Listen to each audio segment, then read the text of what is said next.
invitado de hoy es el profesor Guillermo López. Guillermo López es catedrático de periodismo en la Universidad de Valencia y ha desarrollado una larga y muy productiva carrera académica pese a su juventud. Guillermo López es investigador principal del grupo de investigación Mediaflows de la Universidad de Valencia, que es uno de los grupos más activos en España en la investigación en el campo de la comunicación política. Ha sido investigador principal ya de 3 proyectos del Plan Nacional, si no me equivoco, de investigación en España, y ha desarrollado numerosas publicaciones, entre las que, por, digamos, afinidad a la asignatura, podemos citar el libro Comunicación Política, editado en el 2018, junto con Lidia Valera y José Gamil en la editorial Síntesis. Además, ha publicado numerosos artículos en las principales revistas de investigación, tanto en España como a nivel internacional. Sus principales líneas de investigación son la comunicación política, particularmente vinculada también a las transformaciones del contexto digital, y también toda una línea de investigación que ha desarrollado desde los inicios de su carrera sobre la comunicación y el periodismo en Internet. De hecho, uno de sus últimos libros se titula precisamente así, Periodismo Digital, que ha publicado junto a Dafne Calvo y Joaquín Agua. Para nosotros es un placer tener hoy aquí a Guillermo López. Es amigo de la casa, es una persona a la que siempre es un placer invitar, porque siempre plantea cosas muy interesantes y porque además tiene una notable conexión con el ámbito profesional. De hecho, él está muy activo en los medios de comunicación. Probablemente le habréis leído en Valencia Plaza, donde hace ya mucho tiempo que hace artículos de opinión. También durante un tiempo presentó un programa de entrevistas en Levante Televisión y es el creador de la página definitiva, que es uno de los espacios en Internet con una larga ya trayectoria. Con lo cual combina a la perfección el conocimiento de los rudimentos de la investigación con también los aspectos de la práctica profesional. Ya digo que para nosotros es un placer. Guillermo, gracias por aceptar esta invitación y acompañarnos esta tarde. La idea es hacer la conferencia y posteriormente, si las hay, responder algunas preguntas. Y la sesión de hoy va a estar titulada El ecosistema comunicativo y los cambios en la esfera pública, con la intención de hacernos un análisis que nos explique cómo ha ido transformándose el entorno comunicativo por el impacto de las tecnologías digitales. Ya sin más, Guillermo, gracias por venir. Tienes la palabra. Adelante. Para mí siempre es un placer estar en la Universidad Jaume I. Voy a intentar hacer, es una charla que en principio es bastante teórica porque maneja 2 conceptos. El primero, el ecosistema comunicativo, es el conjunto de sistemas y medios de comunicación que interactúan en la sociedad, es decir, no solo los medios de comunicación, digamos, tradicionales, sino también sistemas de comunicación, las redes sociales, las interacciones entre los individuos que forman la ciudadanía, los flujos de comunicación que se dan en muchas direcciones, etc. Y ese ecosistema comunicativo y los cambios de ese ecosistema comunicativo en relación con los cambios en la esfera pública.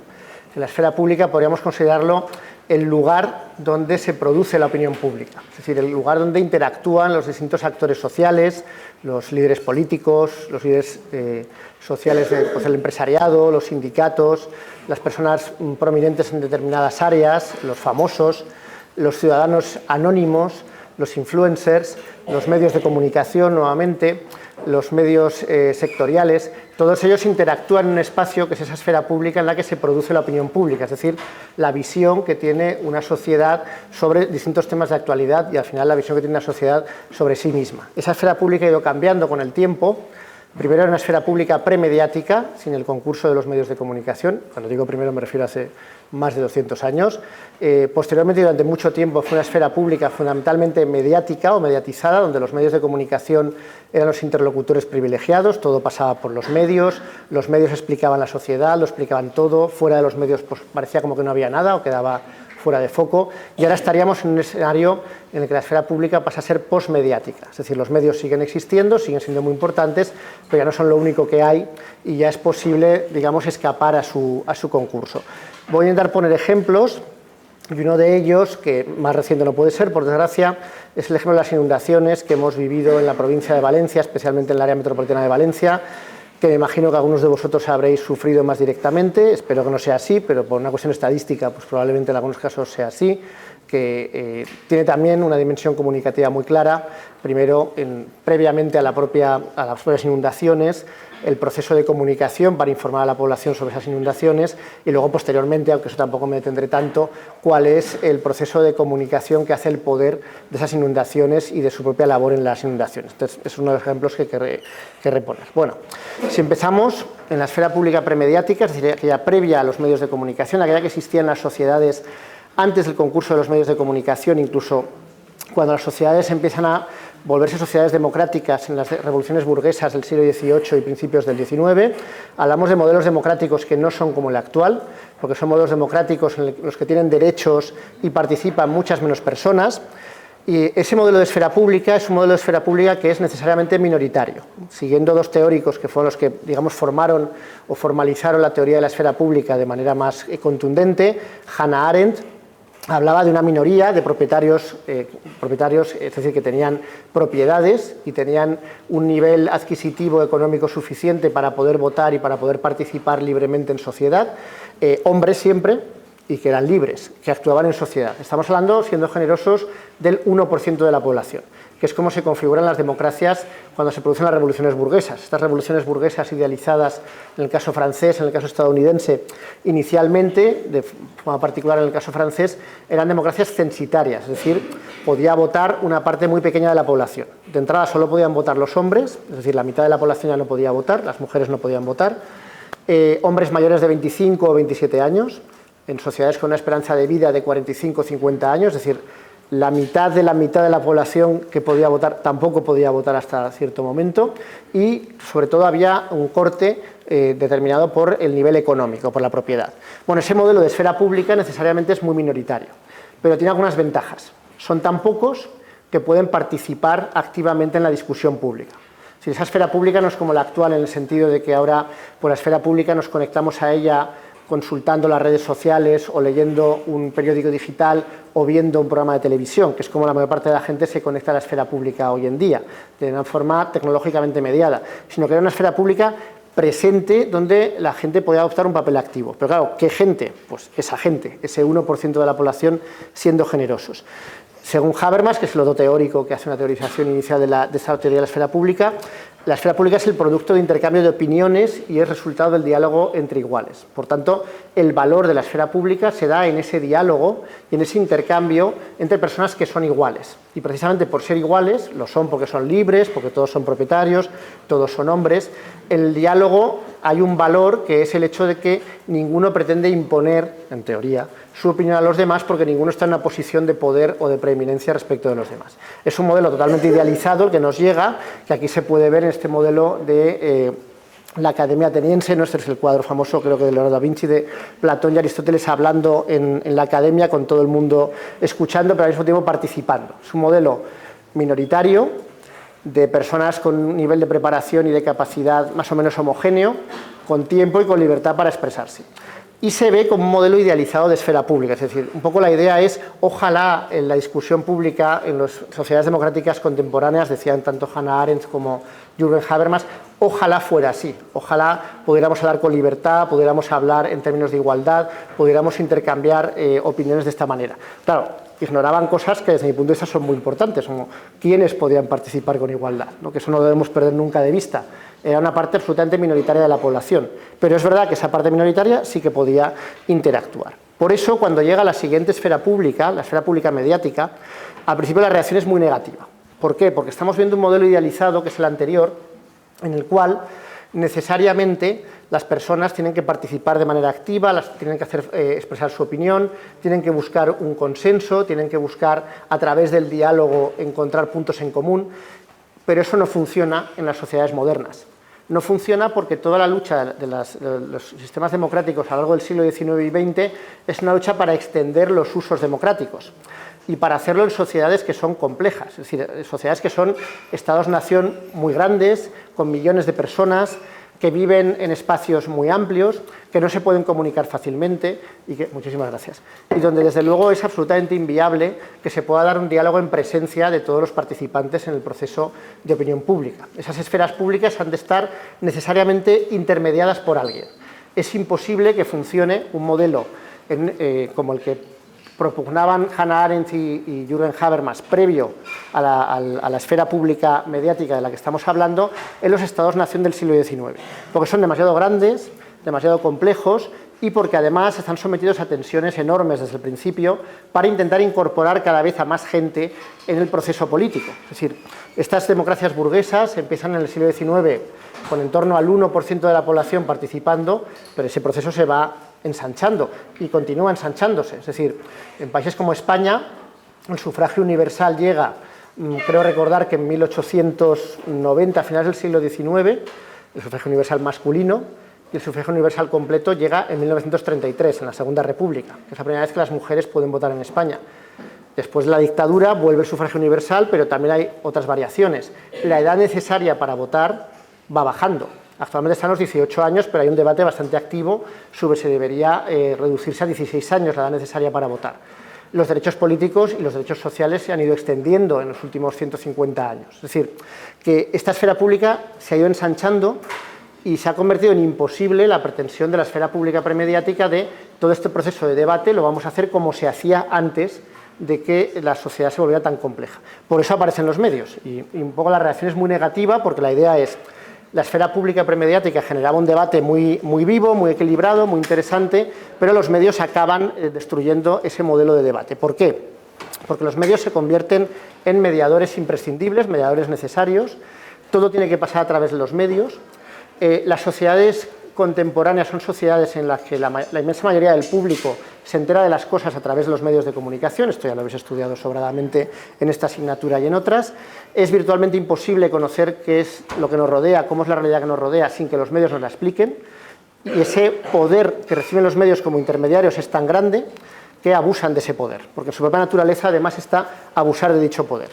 No hacen una mediación equilibrada entre la realidad y el público, sino que sustituyen la comunicación, es decir, que muchas veces se convierten ellos en el único referente existente para el público y les presentan una realidad que no es la realidad real, sino la realidad generada por los medios de comunicación y además cada vez van a ocupar más espacios en la esfera privada, cada vez van a ser más invasivos los medios de comunicación. Van a llegar a más lugares los medios de comunicación, que es algo que también se puede ver fácilmente en el mundo que vivimos hoy, que es un mundo en el que la privacidad pues, prácticamente ha desaparecido o está relegada cada vez a espacios más pequeños porque los medios cada vez, en sentido amplio, no solo los medios, sino los sistemas de comunicación, están más omnipresentes.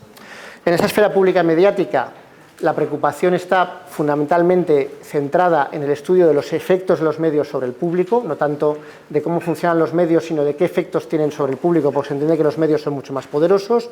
El discurso público se convierte o está completamente contaminado por el discurso de los medios de comunicación, lo que llamamos la lógica mediática y posteriormente la mediatización, y la comunicación que tenemos es una comunicación fundamentalmente unidireccional, que viene de los medios de comunicación al público, sin que haya apenas respuesta por parte del público y evidentemente jerarquizada y controlada por parte de los medios. Es decir, la esfera pública mediática nos lleva de un sistema en el que participa una minoría muy pequeña de la población activamente y que encima está cortada por criterios de género y de propiedad, es decir, de riqueza, a un modelo en el que aparentemente participa la mayoría de la población, pero con un sistema de tal naturaleza que los medios controlan realmente el proceso de comunicación, los temas de los que se habla, las opiniones sobre dichos temas de los que se habla y, en suma, un proceso que está controlado por el intermediario y en el que el público pues, no tiene demasiada capacidad de elección, que es lo que han concluido diversas teorías de los medios de comunicación, tanto a principios del siglo XX como a finales del mismo siglo. El modelo sería un poco el representado por esas dos imágenes de Orson Welles. Primero su dramatización radiada de la Guerra de los Mundos de G.H. Wells, donde simuló una invasión alienígena en Estados Unidos, lo cual pues, fue tomado a la pie de la letra por mucha gente y generó una situación de caos y de pánico en buena parte de la población. Y la película Ciudadano Kane, dirigida por el propio Orson Welles en 1941, si no recuerdo mal, en la que se representa a un jerarca de la prensa estadounidense, la edad de oro de la prensa, William Randolph Hearst, y el abuso que hacía de su poder como embajador de la prensa para crear la realidad o para condicionar la visión de la realidad que tenía el público. Todo esto, a ver, perdonadme porque voy muy rápidamente, pero es que esto es la introducción y tampoco son temas que yo entiendo que son bastante sabidos. Lo que me interesaba era llegar a donde hemos llegado ahora. Hemos vivido un siglo de predominio absoluto de los medios de comunicación que son mediadores necesarios y generalizados entre el poder y el público, que formalizan el tipo de mensaje que llega a la gente, los temas de los que hablamos, que nos explican la realidad. Nuestra percepción de lo que nos rodea está completamente mediatizada o dependiente de los medios de comunicación. Pero entonces aparecen los sistemas digitales de comunicación, aquí lo simplifico con todo iba bien hasta que apareció Internet y lo estropeó, y de nuevo empieza a cambiar el modelo de esfera pública. Y de entrada empieza a cambiar el modelo de esfera pública provocando una crisis en los medios de comunicación, que es una crisis que tiene varios elementos, varios ejes, que vamos a ver muy brevemente. Inicialmente, cuando aparece Internet y empieza a desplegarse como sistema de comunicación complementario y alternativo a los sistemas de comunicación tradicional, las primeras relaciones son optimistas. De hecho, se piensa que se puede volver a ese modelo de esfera pública premediática donde el público puede tener un papel más activo, donde puede interactuar con otros individuos del público, donde puede intercambiar experiencias, opiniones. Y esto es cierto, efectivamente Internet permite, a través de esa mediación tecnológica, establecer vínculos y espacios de debate mucho más activos que los que permiten los medios tradicionales, ¿no? Como la prensa, la radio y la televisión, pero estas primeras valoraciones ciberoptimistas van evolucionando cada vez más negativamente conforme se ve las limitaciones que también tiene el sistema.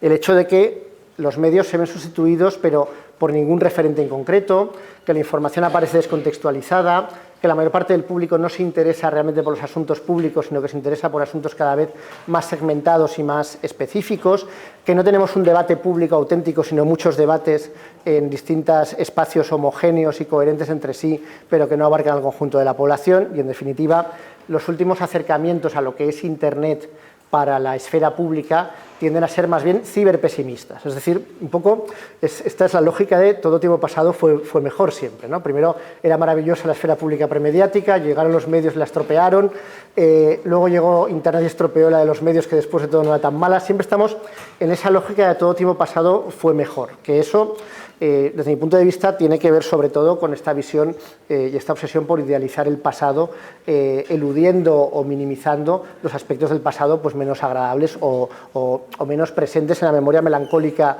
del colectivo, ¿no? Pero no creo que sea una evaluación fidedigna de lo que pasa, pero sí es una evaluación mayoritaria de lo que está pasando.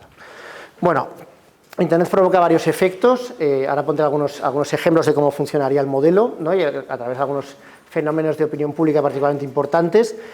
Quiebra ese monopolio de intermediación, es decir, esa idea de que los medios explican la realidad, esto ya no es así. Aparecen nuevos actores, nuevos liderazgos, nuevos públicos que también explican e interpretan la realidad. Hablamos de una esfera pública que no está editada, no está mediatizada por nadie, no está explicada por nadie, sino que es una esfera pública que en realidad ya no es pública porque congrega a una población masiva, pero que se organiza de muchas maneras, que tiene referentes distintos según criterios pues, generacionales, lingüísticos, ideológicos, económicos, según una serie geográficos, según una serie de criterios que les hace ordenar un mundo cada vez más separado que el mundo de los demás, ¿no? Pasaríamos, de hecho, de un mundo en el que había un gran público, que es lo que dice el sociólogo francés Dominique Bolton en los años 90, publica un libro que se llama Elogio del gran público. En aquel momento pues los estudios de comunicación estaban centrados sobre todo en hablar de la televisión, el medio más importante, y en criticar la televisión y sus efectos sobre el público, pero Bolton, digamos que fue un poco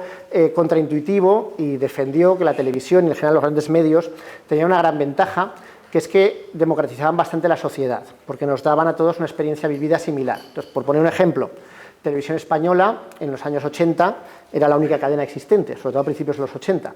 Existía Televisión Española con dos cadenas, la 1 y la 2, o la primera cadena y la segunda cadena, y es en los 80 cuando empiezan a aparecer las autonómicas, en los 90 las privadas. Bueno, antes de que empiece a pluralizarse, a amplificarse la oferta de cadenas en España, como solo había una, o una más la 2, cualquier programa que se emitía en Televisión Española tenía audiencias enormes, de 10 millones de espectadores, 11 millones de espectadores. Los programas de más audiencia podían congregar hasta 18 millones de personas, que era más de la mitad de la población española en aquel momento. Ahora, vamos, cualquier producto de televisión mataría por esas audiencias, porque son inconcebibles. Ahora una audiencia no de 18, sino de 11 millones de espectadores, solo lo consigue la final del Mundial, la final de la Eurocopa y como mucho los debates electorales que se emiten en varias cadenas, con lo cual tampoco es exactamente toda esa audiencia para una cadena de televisión. Eso ocurría por la escasez de la oferta, evidentemente, pero como efecto secundario generaba el hecho de que la población que veía televisión todos veían lo mismo. Con lo cual la experiencia cultural era similar, los conocimientos adquiridos a través de la televisión eran similares y además el público que veía televisión tenía que ver distintos programas de televisión. Ahora eso ha desaparecido, evidentemente. Ahora vivimos en un mundo estructurado a través de nichos de consumo, que en el caso de la televisión es muy claro, determinado por las plataformas, en el cual cada uno ve por los contenidos que quiere ver, con un grado de una capacidad de selección enormes, que vosotros, pues la mayor parte de vosotros ya habéis vivido en esa realidad prácticamente desde el principio, pero esta realidad es un cambio sociológico y comunicativo de alcance en los últimos 40 años, porque ahora ya no tenemos experiencias en común. Ahora la población ya no consumen todos lo mismo, sino que cada uno consume lo que quiere. Y eso significa que los elementos de cohesión entre las personas, desde el punto de vista del consumo de contenidos mediáticos, cada vez son menores, porque cada vez la gente ve cosas más claramente diferenciadas, ¿de acuerdo? Eso que pasa con el consumo también pasa con la ideología. Al igual que pasa con el consumo, también pasa con la ideología el hecho de que al haber una oferta de contenidos mediáticos y no mediáticos mucho mayor y mucho más diversa, la gente, el público, tiende a escuchar y a ver lo que quiere escuchar y ver. Tiende a seguir a aquellos influencers, a aquellos medios, a aquellos espacios de comunicación con los que se siente cómodo, que suelen ser aquellos que le dan la razón, o que son cercanos a su manera de pensar y de vivir. Entonces suele acabar reuniéndose en espacios, que es lo que dice Sunstein, espacios cada vez más homogéneos ideológicamente. Gente de mi generación que piensa más o menos lo mismo que yo, que habla en mi idioma, que se ubica en mi espacio geográfico generalmente cercano. Claro, eso te da una visión de la realidad más coherente, pero al mismo tiempo más pequeña, porque no la contrastas o la contrastas cada vez menos con la visión de la realidad que tienen espacios distintos, que ahora se autoorganizan con un grado de libertad que antes no tenía, ¿vale? En paralelo, este modelo, caracterizado por la digitalización y la crisis del periodismo, nos lleva a un sistema mediático, un sistema de comunicación híbrido, que es la afortunada expresión de Andrew Chadwick en 2013, que lo que dice es que es un sistema en el que los medios nuevos y viejos, por llamarlos así, se realimentan mutuamente. Es decir, los medios que habían existido previamente a la aparición de Internet siguen existiendo, sigue existiendo la prensa, sigue existiendo la televisión, sigue existiendo la radio. Los nuevos medios evidentemente se despliegan, pero no lo hacen a espaldas de los anteriores, sino que interactúan de manera común. Ahora vamos a ver algunos ejemplos. Bueno, ¿hasta aquí me seguís bien? ¿Tenéis alguna pregunta, alguna duda? ¿Vale? Ya decía que bastante teórica la charla, espero que los ejemplos pues, permitan también bajar un poco más la tierra, ¿no? Un primer ejemplo, el caso de Wikileaks, que yo supongo que conoceréis, aunque es un caso que ya tiene algunos años, ¿no? Fundamentalmente empieza a ser famoso en 2010. Es una organización que no es periodística, que no está formada por periodistas, pero que hace algo que es una novedad. Es un intermediario entre las fuentes y los medios. Normalmente las fuentes se dirigen a los medios para filtrar información, las fuentes de cualquier tipo de actividad relacionada con el análisis de la actualidad. Pero en un contexto como Internet es factible que organizaciones que no son periodistas, no son medios de comunicación, pero tampoco son fuentes, generen espacios, que en principio se vendían como espacios seguros, para filtrar información por parte de fuentes que, por la razón que sea, porque no se fían, porque creen que va a tener menos relevancia, porque creen que va a ser más difícil mantener el anonimato, no quieren filtrar esa información a los medios de comunicación. Así que Wikileaks se convierte en una alternativa a los medios de comunicación. Una alternativa que acaba trabajando, curiosamente, con los medios de comunicación. Por eso decimos que es un sistema híbrido y es un ejemplo de esta hibridación. Wikileaks, llegado a cierto momento, se da cuenta de que, aunque filtre la información que le llega a través de las fuentes, alguien tiene que interpretar y que analizar esa información para ver si es cierta, para entender cuáles son las repercusiones de esa información y para, además, conseguir que esa información llegue al mayor público que sea posible. Por eso Wikileaks lo que acaba haciendo es llegando a acuerdos, a consorcios con grupos de medios de comunicación para que esos medios de comunicación tengan acceso a la información filtrada a Wikileaks y esa información se pueda publicar en Wikileaks, pero también se pueda publicar editada, es decir, interpretada, explicada por parte de los medios de comunicación. ¿Por qué? Porque los medios llegan a un público al que Wikileaks no va a llegar y porque los medios van a hacer más comprensible, más fácilmente interpretable para la mayor parte del público la información ofrecida por Wikileaks. El caso arquetípico es el caso del Cablegate, que es los cables del Departamento de Estado de Estados Unidos, que para entendernos son los comentarios que hacían los embajadores y el personal de las embajadas de Estados Unidos sobre todos los países en los que operaban. Hay una filtración enorme de datos en los que se ve cuál es la opinión real del personal diplomático de Estados Unidos sobre todos estos países. Y eso genera un escándalo porque pues, descubren evidentemente que los diplomáticos echan pestes de determinados dictadores o de determinadas democracias, que Estados Unidos está espiando con diversos aditamentos tecnológicos a diversos países en teoría aliados. Se genera un follón enorme, pero es un follón enorme porque, por un lado, Wikileaks hace un papel, que es el papel de ejercer de intermediario con las fuentes, pero luego Wikileaks cede de alguna manera estos contenidos a los medios para que los editen, para que los interpreten, para que los publiquen y para que le den una mayor repercusión. No al conjunto de los contenidos, que solo sigue publicando Wikileaks, sino a la parte más interesante, más relevante de los contenidos. El resumen de esto es que la agenda pública continúa dependiendo de los grandes medios, continúan siendo un paso central, digamos, para llegar al público, pero ya no es inevitable. Se puede trabajar sin los medios, pero trabajar con los medios ofrece una mayor visibilidad a lo que hacemos. Eso es el modelo del sistema mediático híbrido de Chadwick, la idea de que los nuevos medios de comunicación no funcionan a espaldas de los viejos medios de comunicación. Pero esa hibridación funciona en dos sentidos. También los viejos medios de comunicación son cada vez más atentos, o están cada vez más atentos, a lo que hacen los nuevos medios de comunicación. Comentan lo que publican determinadas personas en las redes sociales, hacen un seguimiento de lo que es tendencia en dichas redes sociales, hacen no noticias que en realidad son un compendio de lo que está saliendo en las redes sociales. ¿Por qué? Porque en las redes sociales también hay audiencia, también hay público y también hay una posibilidad de acceder a gente a la que no se puede acceder tan fácilmente por parte de los medios de manera directa. Un segundo ejemplo de sistema mediático híbrido, la campaña de Obama en 2008, a partir de la cual pues, se elaboraron todo tipo de campañas emulando el éxito de esta campaña. Una campaña que está centrada, por un lado, en dar peso, hablo de 2008, cuando YouTube aparece en 2005, es decir, cuando lo audiovisual en Internet tampoco está tan desarrollado. Las redes sociales ahora conocidas como X, entonces Twitter y Facebook estaban empezando su andadura, aunque ya eran bastante relevantes, y otras ni siquiera existían. En ese contexto, la campaña de Barack Obama de 2008, que es una campaña muy exitosa, es una victoria clara en las elecciones presidenciales, se centra en intentar integrar en su campaña y en sus mensajes de campaña a los nuevos medios de comunicación que hay entonces, a los canales de YouTube, a los blogs, a los weblogs que se publicaban entonces, a la presencia en las redes sociales de la ciudadanía, sobre todo en Facebook y en Twitter y en redes que ya no existen como MySpace, y al mismo tiempo también intenta integrar a sus simpatizantes en la campaña de manera más directa, aceptando muchas donaciones de pequeñas donaciones, de menor cuantía, integrando a los simpatizantes en su campaña para que ayuden a generar la campaña y que gane capilaridad para que llegue más gente. La campaña busca integrar, por un lado, el mundo digital con el mundo físico y, por otro lado, conseguir que el énfasis en los nuevos medios acabe generando una repercusión en los viejos medios. Es decir, se generan mensajes virales, generalmente de tipo audiovisual, por ejemplo, el vídeo del Yes We Can, que es el nombre de la campaña, que es un videoclip, pero es un videoclip que está, digamos, cantando o haciendo una revisión de uno de los discursos de Barack Obama más famosos.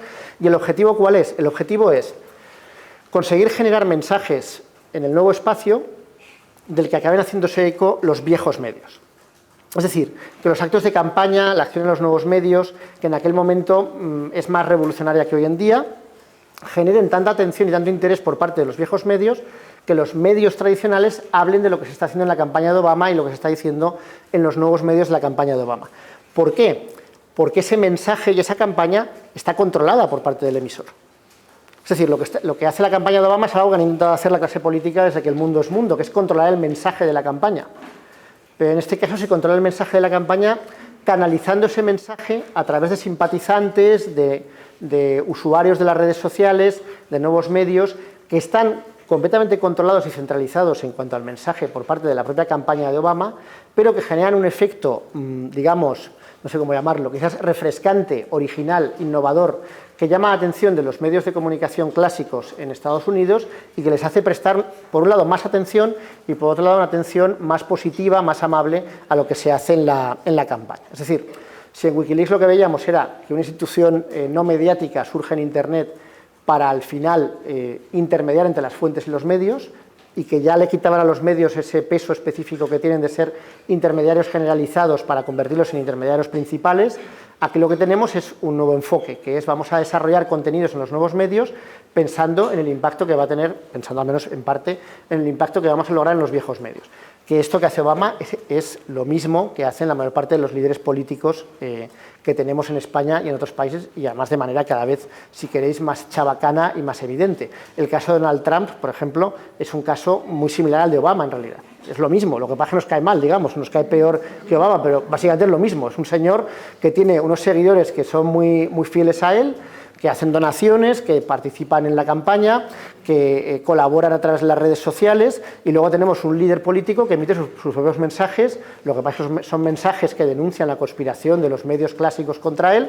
Los medios no se pueden resistir a hablar de él, hablan de él, y al final él canaliza el mensaje en los términos en los que él quiere. Y, por supuesto, detrás de esta imagen del hombre outsider frente a los grandes medios del establishment, pues hay un millonario de Nueva York que se ha hecho rodear de otros millonarios que son los que han llevado finalmente su campaña. Pero es que el caso de Obama también era similar, al menos en el aspecto de que tampoco es que fuera un outsider contra el sistema, sino que era una persona que también venía del sistema. Otro ejemplo, este español, también reciente, pero tampoco actual, para que veáis que este sistema se ha ido desplegando desde hace tiempo, el 15M. El 15M es unas movilizaciones que se dan el 15 de mayo de 2011, una semana antes de las elecciones municipales y autonómicas, con el propósito de protestar por una situación de crisis económica que en España por entonces se prolonga desde hace 3 años, sin que aparentemente haya soluciones, con un gobierno socialista de Rodríguez Zapatero que está muy debilitado y viviendo sus últimos meses. De hecho, en noviembre del mismo año, de 2011, el Partido Popular ganará con mayoría absoluta. Que lo interesante en este caso es que es iniciando una manifestación que termina a la Puerta del Sol de Madrid, un domingo, una semana antes de las elecciones.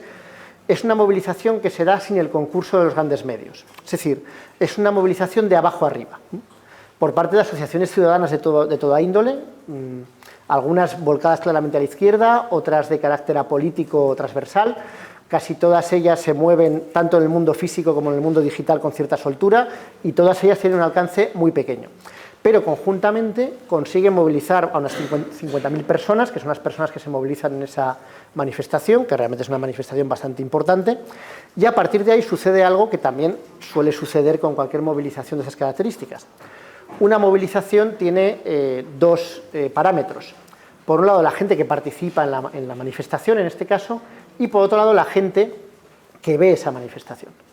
Que es lo mismo que pasó, por ejemplo, las manifestaciones que hubo también en Castellón. En Valencia tuvieron más repercusión porque evidentemente era la ciudad más afectada por las inundaciones. Sabéis que hace pues como 2 semanas hubo una serie de manifestaciones pidiendo la dimisión de Carlos Mazón, protestando también con la acción del Gobierno central. En Valencia tuvieron 130.000 personas de asistencia, probablemente más. Bueno, pues una vez tú consigues una manifestación que sea un éxito, a partir de ahí lo importante es que digan los medios de ti, ¿no? Y es un poco lo que pasó con el 15M. Pasaron 2 cosas. Por un lado, una vez consigues movilizar a la gente en grado suficiente como para captar la atención de los medios, mucha más gente se da cuenta de que hay una movilización que está protestando contra un problema o una serie de problemas contra los cuales muchos de los que están viendo que esa manifestación existe también tienen una opinión parecida, ¿no? Los problemas de la crisis, los problemas de la vivienda, bueno, problemas que desgraciadamente siguen presentes en nuestra sociedad, ¿no? Y luego pasa otra cosa más importante aún, que es que algunos de los manifestantes intentan quedarse en la Puerta del Sol a pasar la noche, acampan en la Puerta del Sol, y la delegada del Gobierno, del Partido Socialista, ordena a la policía que les intente desalojar. No los logra desalojar, montan un follón en las redes sociales, los medios prestan más atención. Al día siguiente hay una nueva manifestación que acaba en la Puerta del Sol y miles de personas se quedan en la Puerta del Sol, y lo que era una manifestación, digamos, específica, se convierte en una concentración, no solo en Madrid, sino en muchas más ciudades españolas. Esa concentración aparentemente desaparece meses después, en agosto, cuando la policía acaba cargando contra los manifestantes que quedan en la Puerta del Sol y acaba desalojando la plaza. Aparentemente el 15M desaparece como apareció, pero 3 años después, el sistema de partidos en España da un vuelco considerable con la aparición de Podemos, de Ciudadanos, con un debilitamiento muy importante del bipartidismo, es decir, que realmente el 15M o lo que significa el 15M tuvo un impacto de alcance. Lo relevante en lo que nos interesa aquí, de nuevo, es una movilización en la que tienen un concurso los nuevos y los viejos medios. Se moviliza inicialmente a través de las redes sociales y a través también de las organizaciones ciudadanas de toda la vida, por decirlo así, que no dependen necesariamente del mundo digital. Después crecen y se consolidan gracias a la acción de los medios y también de las redes sociales en su conjunto, y finalmente desaparecen del mapa aparentemente para reaparecer años después. Llegamos al punto 4, que es el de la esfera pública posmediática, que digamos es el modelo de esfera pública que tenemos hoy. De tiempo voy decentemente, me queda un poco de tiempo, vale, creo que llevo media hora quizás, bueno, pues me queda mejor porque me queda tiempo, si no estamos terminando aún. Esta esfera pública posmediática, ¿por qué se caracteriza? Pues es una evolución de lo que estamos viendo, es decir, los flujos de comunicación circulan en muchísimas direcciones. Esto quiere decir que las noticias, las informaciones, los mensajes, la comunicación entre emisor y receptor es muy diversa, muy variada y multidireccional. Los medios de comunicación evidentemente siguen existiendo, pero vivimos en una esfera mucho más complicada de la que participan muchos más actores, mucho más diversos.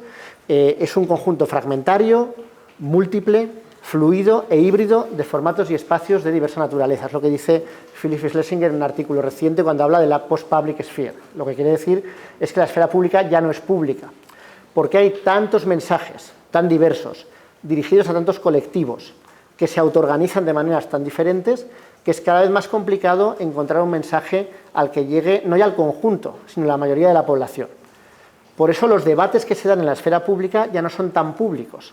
Y por eso es cada vez más difícil rastrear por parte de cualquiera, de los medios, de la clase política, de los ciudadanos, exactamente cuál es pulsar la opinión de la gente en torno a cualquier asunto que genere controversia. Porque esas opiniones pueden darse en espacios tan diferentes y con planteamientos tan distintos que es mucho más difícil que antes llegar a una conclusión más o menos válida. ¿Por qué?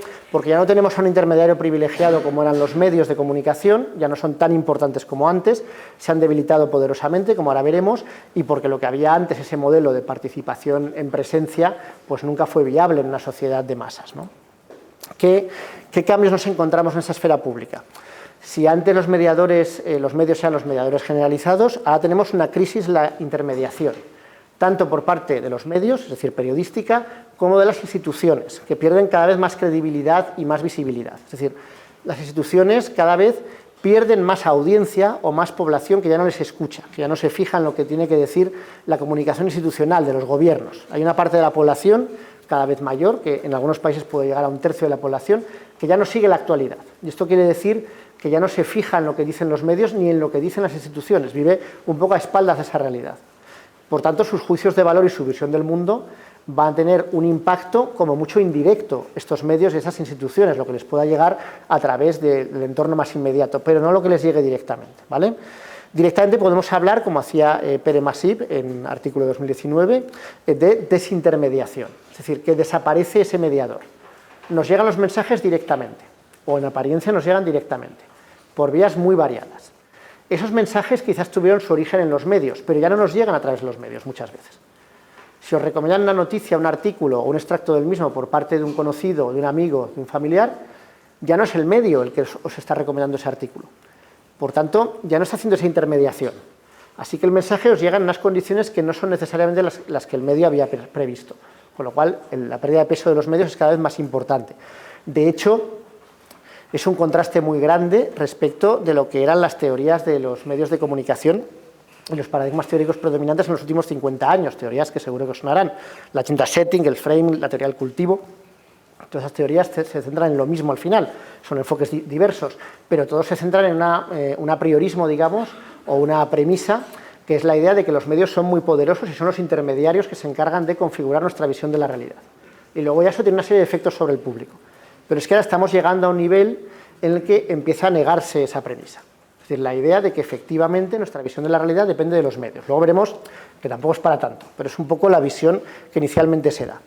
Esta crisis en los medios no solo afecta a las noticias, también a la interpretación de la realidad que hacen los medios. Es decir, por un lado, no nos informamos, o cada vez menos gente se informa directamente a través de los medios, pero cada vez también tenemos el efecto de que menos gente tiene una interpretación de lo que le rodea que derive directamente de lo que se publica en los medios de comunicación, de lo que se llamaría el enfoque de los medios o directamente el periodismo de opinión, las tertulias televisadas o radiofónicas sobre lo que está sucediendo, etcétera, etcétera. Y por último, en paralelo, en los últimos 15 años los medios han entrado en una crisis que es múltiple, una crisis de credibilidad, porque cada vez más segmentos del público les dan la espalda o creen menos en los mensajes que los medios tienen que emitir, una crisis de audiencia. Los medios en algunos casos han perdido más del 70% de su audiencia en 15 años, hablando de la prensa en papel, y notoriamente una crisis de ingresos. Es decir, los medios de comunicación, como cada vez viven en un escenario donde hay más oferta y más variada, y además viven en un escenario donde hay instancias que no son medios de comunicación, como por ejemplo los buscadores, que se llevan una parte de la tarta publicitaria cada vez más importante, al final tienen menos a repartir. Y como tienen menos a repartir, tienen menos ingresos. Esto afecta directamente a los medios de muchas maneras. Las condiciones laborales de los periodistas son peores, las presiones que sufren los medios por parte de empresas e instituciones pues, son mayores, esas empresas pueden amenazar con quitar publicidad, las instituciones pueden hacer lo mismo, con no dar determinados contratos, y los medios están en una situación en la que tienen menos músculo financiero para resistirse a ese tipo de influencias. Por tanto, es un proceso en espiral hasta cierto punto. Los medios empiezan a debilitarse y cada vez, y al estar más débiles, son más susceptibles a perder su autonomía respecto a otros poderes y, por tanto, acaban perdiendo credibilidad, lo cual a su vez les hace perder audiencia, más ingresos. Bueno, el proceso es, si uno quiere dedicarse a trabajar en un medio de comunicación, muy deprimente. Afortunadamente no es lo único que hay, pero desde luego el escenario en los medios de comunicación es muchísimo peor que en solo 15 años. Evidentemente surgen fuentes alternativas, las redes sociales, que es obvio, que se han convertido en fuente alternativa o complementaria a los medios de comunicación. Encontramos una brecha generacional cada vez más marcada, y al mismo tiempo nos encontramos un fenómeno que ya es completamente habitual, de que los actores sociales ya no necesitan tanto a los medios como antes, sino que apelan directamente a la audiencia. O es más, publican los mensajes que quieren publicar y son los medios los que se hacen eco de esos mensajes. Con lo cual, la intermediación mediática es mucho más secundaria que en el pasado, ¿de acuerdo? Por tanto, tenemos un escenario en el que el peso específico de los medios no hace más que descender y descender año tras año, ¿vale? ¿Cuál es la conclusión? Pues siempre la conclusión siempre negativo, ¿no? La conclusión es que qué mal, porque ahora los medios ya no tienen ese peso que tenían en el pasado y claro, ahora ¿quién nos explica cómo es la realidad? ¿No? Cuando los medios la explicaban tan bien hace 20, 30 años, ya no hay intermediarios profesionales, ya no hay nadie guiado por el interés público, ya no hacen una interpretación de la realidad profesional, honrada, ecuánime, y por tanto ya no tenemos una esfera pública común, nos estamos disociando cada vez más. Es decir, siempre entramos en el mismo escenario distópico, siempre vivimos en el peor de los mundos posibles, ¿no? Cuando vivíamos la sociedad mediática, pues qué mal, porque la sociedad anterior era mucho mejor, ignorando los problemas enormes que tenía el modelo anterior al modelo de las democracias de masas. Cuando llegamos a un entorno en el que nos sacudimos como un elemento positivo ese predominio de los medios de comunicación, pues ya entramos en un fatalismo absoluto, que evidentemente tiene problemas este escenario, y algunos los estamos viendo.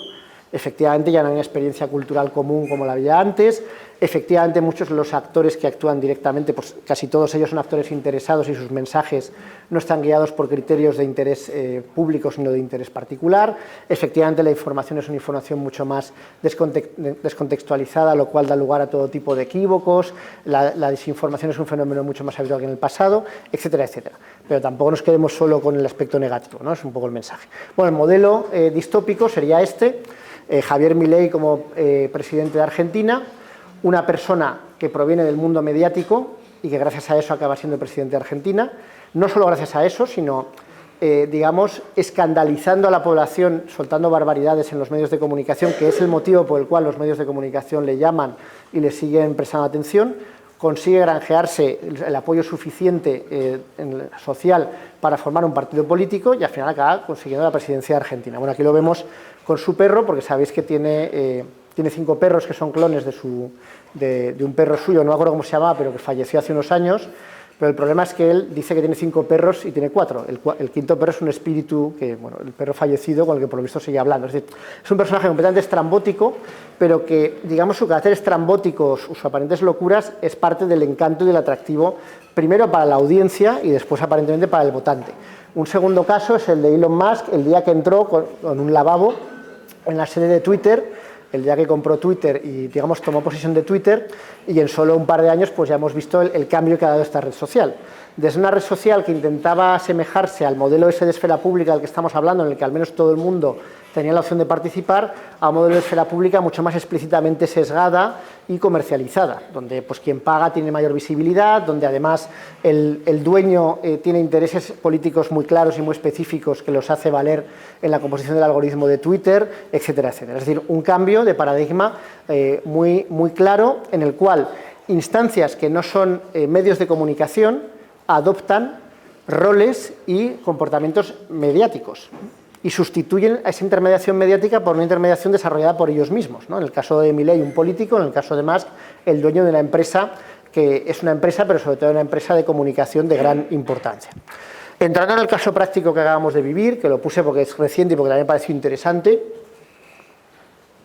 creo que podemos ver algunas limitaciones de este modelo, de este sistema híbrido de comunicación, cuando fallan los actores clásicos del sistema híbrido. Es decir, cuando falla el poder y cuando falla el sistema mediático en su conjunto, al menos al principio, aunque también probablemente inducido por el poder. Es decir, el día de las inundaciones, que todos vivisteis seguro en primer plano, no hay un mensaje claro y taxativo desde el poder hasta que es demasiado tarde.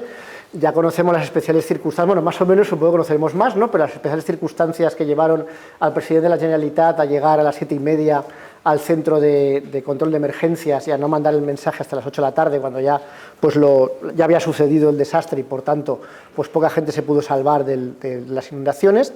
Eso tiene unas circunstancias especiales, pero eso demuestra también que la sociedad sigue estando indefensa y que no es capaz aún de autoorganizarse cuando, digamos, falla el sistema en su centro. Es decir, digamos que seguimos viviendo en un sistema que sigue teniendo elementos que son centrales y siguen siendo los que había antes. Otra cosa es que los que había antes no son tan centrales y tan importantes como lo eran antes. Pero nos encontramos en un contexto en el que, al menos ese día, yo no sé cómo lo viviríais, pero yo, sí, supongo que todos tenemos amigos frikis que se dedican a estas cosas, y yo tenía 2 amigos que me bombardeaban. Además, yo estaba en una reunión con el profesor Andreu Casero online, pero mientras yo simulaba interés por lo que pasaba en parte de la reunión, no era hablando de Andreu, o sea que me perdonará esta licencia, mientras simulaba interés tenía 2 amigos que me empezaban a hablar del Barranco del Pollo, de la presa de Forata, de que la medición de la Confederación Hidrográfica del Júcar decía que era como 4 veces el Ebro, que tal, y yo estaba aterrorizado de lo que me contaban, ¿no? 2 amigos frikis que no son periodistas ni nada por el estilo, que les gusta todo lo que es la meteorología y sus consecuencias.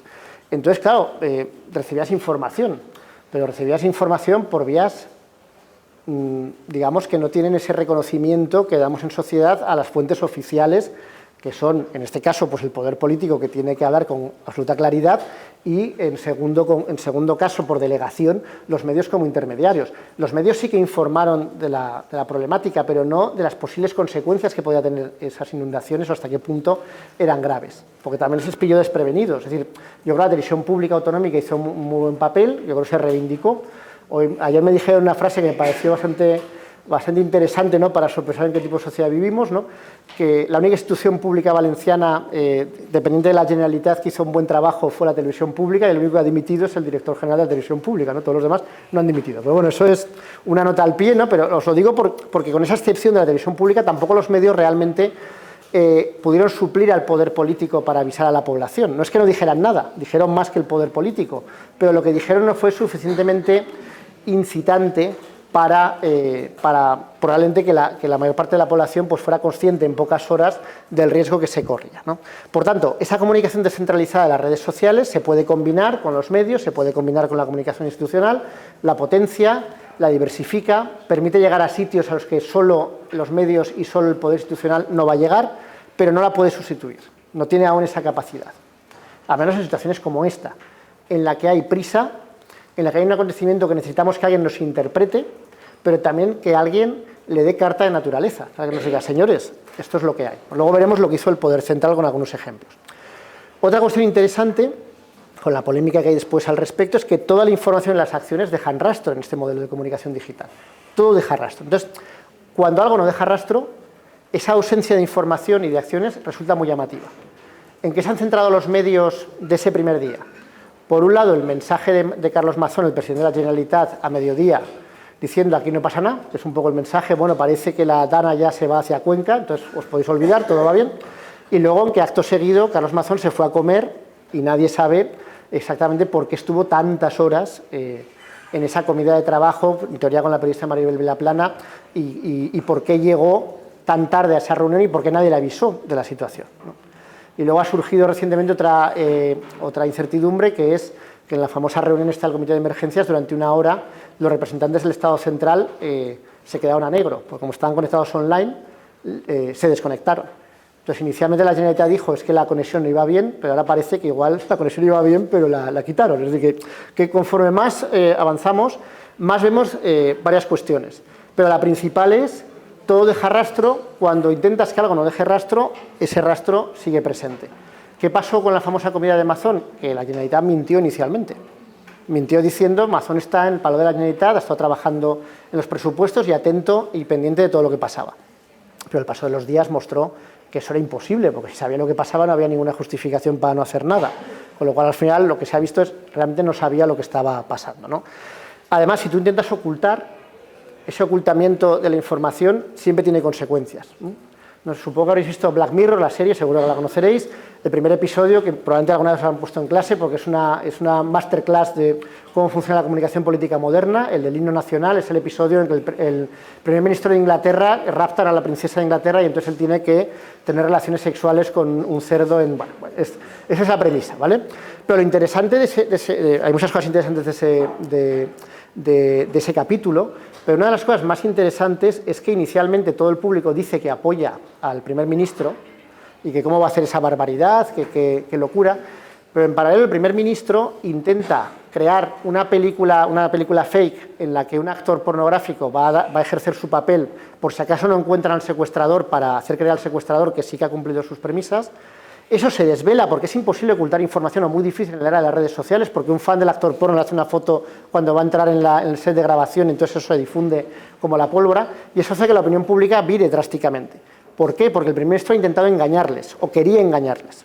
Pues aquí ha pasado un poco lo mismo, es decir, no es solo que no estés donde tenías que estar, sino que inicialmente tu reacción no ha sido la positiva. Bueno, varios momentos notables de este fenómeno, también desde el punto de vista de cómo funciona la comunicación, que sobre todo nos hablan un poco de la absoluta incapacidad que tiene el poder para entender el mundo en el que nos movemos en situaciones como esta, donde hay una gran intensidad en todos los sentidos, gran intensidad por las emociones, gran intensidad, gran interés por adquirir información, por conseguir respuestas y porque, si esas respuestas no son satisfactorias, por conseguir que haya personas que se responsabilicen de su problema.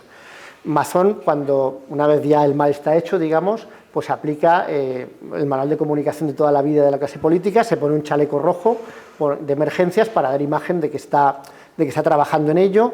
Los reyes de España visitan Paiporta pocos días después de la Dana, ese mismo creo fue el domingo de esa misma semana, y son recibidos pues tirándoles barro, insultándoles, y contrariamente a lo que se ha dicho, no solo insultando a Sánchez y a Mazón, también insultándoles a ellos, porque el Estado tiene una imagen, y por ahora te la sigue dando, de absoluta desaparición, el Estado central y autonómico.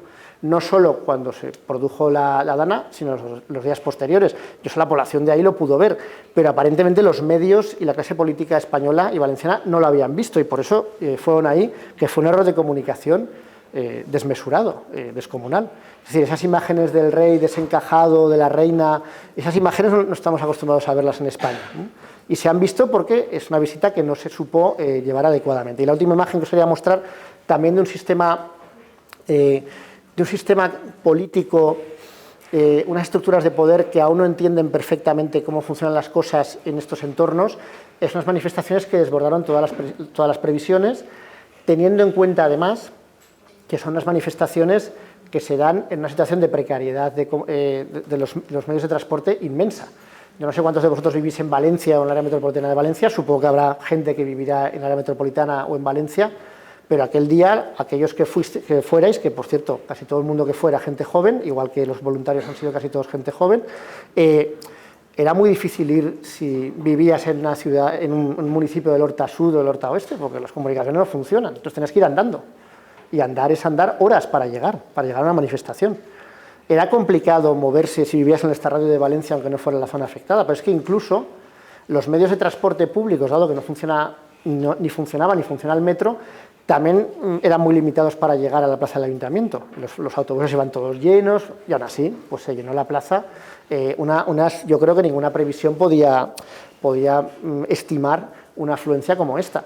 Una afluencia como esta de una manifestación que no ha sido convocada por ningún partido ni por el poder, no es una manifestación institucional, está convocada por instituciones también muy pequeñas. En ese sentido es similar a las movilizaciones del 15M, solo que esas movilizaciones se dan durante meses para preparar la manifestación y aquí se aprovecha, digamos, una situación de absoluta indignación pública que el poder no ha sabido calibrar para llenar la plaza. Además, también hay que decir que Mazón echó su granito de arena en el último momento, porque justo el día anterior se supo que había estado en esa famosa comida con Maribel Vilaplana para ofrecer la dirección de la televisión pública, con lo cual pues la indignación de la gente era elevada, pues todavía más, ¿no? Bueno, concluyo ya, porque ahora sí que me estoy pasando de tiempo, ¿verdad? Y disculpad si ha sido así, espero que os haya resultado interesante, ¿no? Para no ser tan dramático sobre cómo evoluciona la esfera pública, no es verdad de entrada que esté compuesta por compartimentos estancos y que la gente no hable entre sí y que no te comuniques con gente que no sea tu entorno más inmediato en el sentido ideológico o de aficiones. Hay porosidad, hay diálogo, hay intercambio de mensajes, la gente habla con gente de otras edades, de otras ideologías, de otros, que se expresan en otras lenguas, que viven en otras ciudades, eso es evidente, sigue siendo así, y es más, con las posibilidades de comunicación que tenemos en el mundo actual de manera muy diversa, es decir, a través de muchas vías que antes no existían o no estaban tan desarrolladas. Es verdad que ese diálogo se establece desde lógicas que cada vez dependen menos de los medios, eso es indudable, y eso tiene consecuencias. Tiene consecuencias porque efectivamente ya no hay intermediación generalizada que tenga una posición de privilegio. La sigue habiendo, los medios siguen siendo centrales, pero cada vez menos, y ya veremos eso hasta dónde llegará. Cada vez menos centrales y su centralidad cada vez le es más, digamos, otorgada por otros.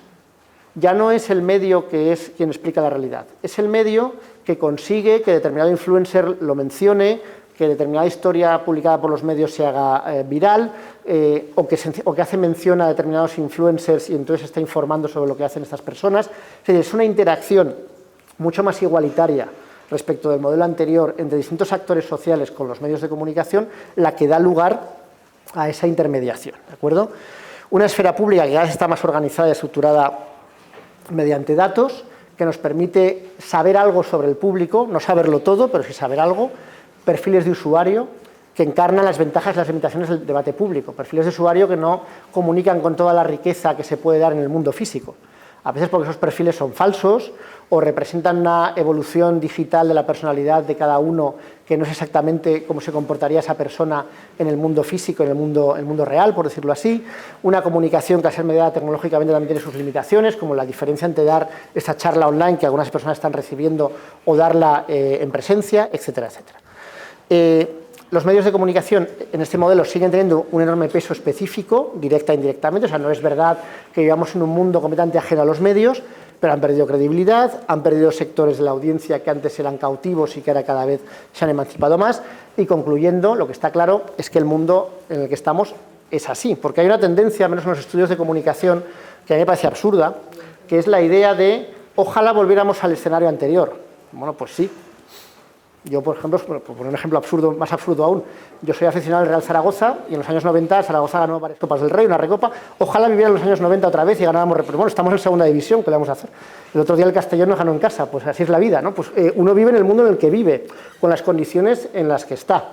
Y esas son las condiciones reales las que tenemos que analizar. Como académicos no podemos hacer constantemente una reflexión que sea prescriptiva, es decir, de cómo deberían ser las cosas. Claro que hay que decir cómo deberían ser las cosas, pero de entrada hay que ver cómo son para analizar el mundo en el que estamos. Los medios han de entender y han de reinventarse, de hecho se están reinventando, igual que las instituciones, cómo es el escenario actual, igual que el público lo está haciendo. Y bueno, con esto termino. Muchas gracias y si hay preguntas, pues estaré encantado. Aquí, silencio, por favor. Adelante. Sí. Yo quiero que me definas Pero a mí me gustaría tener dentro de lo que es la esfera pública postmediática, que un poco definieras cuál es el papel de las redes sociales. Sí, bueno, a ver, el papel de las redes sociales es un papel para poner en contacto a diversos actores sociales de manera mucho más rápida y eficaz y más inclusiva inicialmente de la que podían hacer los medios, porque cualquiera puede tener esa presencia en las redes sociales, pero también es estratificada. Es decir, que tampoco debemos dejarnos engañar y pensar que las redes sociales son igualitarias.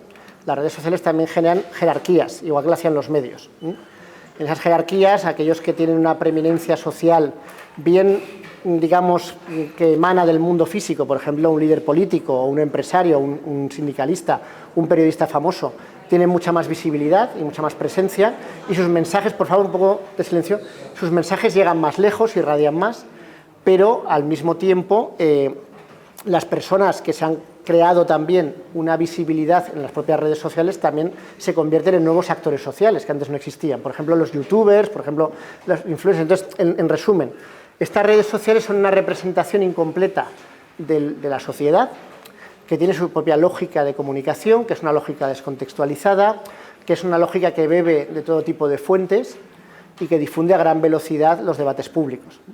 O sea, no te puedo dar una definición exacta del rol, pero sí de pinceladas. ¿Pero los ves como creadores? También, no. ¿Ves como reproductores?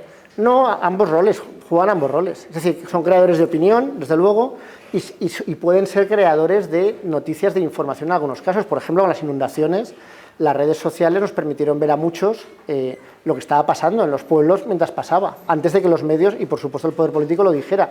¿Cuáles son las limitaciones? Que eso es un aviso que muchas veces llega tarde, es incompleto, la gente aún no tiene, en la parte de los casos, la, digamos, independencia de criterio para de ahí llegar a la conclusión de que ha de tomar algún tipo de acción en relación con lo que está viendo. Tienen poca credibilidad las redes sociales por la posibilidad de que lo que se esté enviando no sea real, que también es un problema que está ahí, etcétera, etcétera. Es decir, yo creo que cumplen varios roles en ese sentido. Pero en comparación con los más media Sí. tradicionales, tú esto lo ves como fragmentado. Es que las redes, vamos a ver, las redes son estructuras de comunicación con las que tú puedes hacer lo que tú quieras, hasta un nivel bastante elevado. Tú puedes tener un canal de YouTube que sea hacer informativos de televisión todos los días, si quieres, a las 8:30 de la tarde, haces tu informativo de media hora, editado, con aspectos en directo, o sea, te da posibilidades muy amplias. Entonces, son muy diversas las redes sociales. Por tanto, yo no creo que se puedan comparar con los medios de comunicación. Yo creo que son un modelo de mediación tecnológica que te permite hacer muchas cosas. Algunas más claramente vinculadas con lo que son los medios y otras más claramente privadas. Hay redes que son privadas, pero en esas redes privadas también se envía información de los medios, información de tu entorno, que son opiniones y a veces informaciones que también influyen sobre tu percepción de la realidad. Es decir, es una ventana al mundo con unas características comunicativas específicas que además difieren en el caso de cada red y con la que tú puedes hacer o puedes recibir todo tipo de mensajes. Yo no los comparo con los medios, me parecen incomparables, porque los medios tienen una estructura profesional, tienen una lógica, unos propósitos claros, en cualquier medio de comunicación en el que puedas pensar, y están consolidados como institución. Yo creo que en las redes sociales puede haber medios de comunicación, igual que los medios de comunicación pueden operar en las redes, pero son estructuras e instancias distintas. Vamos a contestar una que hay por el chat. ¿Hubo algún plan de comunicación por parte del Gobierno de Valencia en relación a los temas de la Dana? Brevemente, por favor, Guillermo. Bueno, muy brevemente, no. Si queréis puedo extender, pero vamos, no lo hubo. Creo que todos lo sabemos. No hubo ningún plan porque realmente les pilló completamente por sorpresa. Es decir, es un problema, entiendo yo, de la clase política actual, que es una clase política que está acostumbrada a navegar muy bien a favor de la corriente, pero no pueden con lo imprevisto. Y que en el caso de la Dana, el problema de la Dana yo creo que es que, si me perdonáis, que se ha hecho muchas veces el símil y es absurdo porque es con cuestiones meteorológicas, que llovía sobre mojado en el sentido de que la percepción del político es, esto de la Dana es algo que se avisa siempre y luego pues no es para tanto y al final hacemos el ridículo.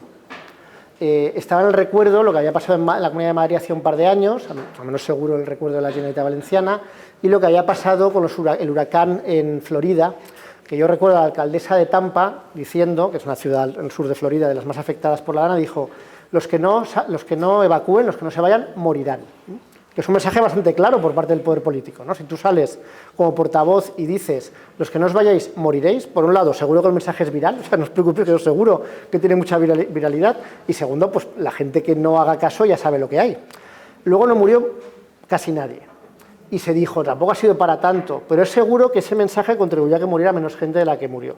¿Qué tipo de político tenemos? Pues un político que está dispuesto a arrostrar las consecuencias de que no sea para tanto y hagas el ridículo, o un político que no está dispuesto y que prefiere arriesgar pensando que no va a ser para tanto. Pues aquí yo creo que tuvimos el segundo tipo de político, ¿no? Entonces no hubo plan de comunicación porque la comunicación tuvieron que hacerlo sobre un escenario que ni siquiera podían conceptuar y que no entendían inicialmente. Yo sí creo que ni siquiera lo entendían, no sabían qué hacer y por eso lo han hecho tan mal en comunicación. Tenemos una pregunta más en la sala, por favor. Está resuelta. ¿Alguna pregunta adicional? Aquí la Buenas. Ya que se acabó el tema de la gana y de la mediática, yo personalmente soy una de las afectadas en mis carnes. Creo que la esfera mediática, y lo digo yo que estudio precisamente periodismo, ha dejado bastante que desear. Es decir, no sé si coincides o no, pero creo que esta esfera mediática de esas personas que son, es decir, esas herramientas fuera de los medios, sí que han llegado a nosotros y nos han ayudado muchísimo. Entonces creo que este caso de la Barras, al menos bajo mi punto de vista, que creo que más en realidad no voy a hacer, creo que ha demostrado que esa esfera mediática de las cargas está totalmente caducada y... Sí, yo creo que es una cosa que es una constante de todas las personas que han sufrido en primera persona, que todos, yo no lo he sufrido porque yo vivo en Valencia ciudad, y el cauce del Turia, bueno, se dijo que qué bien el cauce del Turia ha salvado la ciudad, pero también ha agravado los efectos de la metropolitana, pero en fin, yo no he vivido directamente los efectos, pero vivo a 3 kilómetros de casas pues, que están destrozadas y de gente que su vida pues, ahora se ha convertido muy complicada. Y todo el mundo es unánime en la sensación de abandono institucional, las instituciones, digamos, convencionales y del fracaso de esas instituciones, algunas para solucionarlos, primero para avisar, que eso es evidente, el fracaso, después para intentar solucionar los problemas más graves a unas velocidades o unos ritmos que sean razonables y en el caso de los medios para poder transmitir todos esos problemas. Y por eso yo he intentado poner ejemplos de el poder nos está enterando de lo que está pasando aquí. Yo voy a poner otro ejemplo que no puse porque es muy ciudad de Valencia, para entendernos, pero me vais a permitir que lo ponga, que es alcaldesa de Valencia, María José Catalá, que se ha puesto prudentemente de perfil en todo esto, ¿no? Hizo un intento primero de hacerse una foto en la torre ahí limpiando, una cosa bastante ridícula, pero luego tiene mejores asesores que el presidente de la Generalitat y se echó para atrás. Pero ayer no pudo resistirse, había uno de los institutos, creo que es, o no sé, colegio primario, creo que es un colegio de secundaria, o sea, un instituto no, perdón, es un colegio primaria, Padre Manjón en La Torre, que es una pedanía de Valencia afectadas por la Dana. Pues hizo un mensaje en Twitter, la alcaldesa, después de varias semanas de duro trabajo hemos conseguido poner otra vez en marcha el Padre Manjón para las personas de tal, nos ha costado mucho, desde el ayuntamiento creemos en la educación pública, bla, bla, bla, ¿vale? Y entonces hay si queréis lo podéis buscar, hay un montón de respuestas, pero un montón, cientos de respuestas de gente insultándola y diciendo, ¿pero tú qué te crees? Pues tú no has hecho nada. Si todo esto lo ha hecho la gente del barrio y los voluntarios. Y eso es lo que dice todo el mundo, que es una cosa, por un lado, muy bonita y por otro es un fracaso institucional brutal, cuyas consecuencias ya veremos, porque yo entiendo que toda la gente que esté viviendo esa realidad, pues no va a confiar en las instituciones, pero ¿cómo vas a confiar? ¿No? ¿Cómo vas a confiar si han fallado de manera tan lamentable y siguen fallando 20 días después? O sea que sí, completamente de acuerdo. Hasta aquí la sesión. Si hay algún alumno de doctorado en la sala, que por favor me lo diga, que nos avise. Gracias.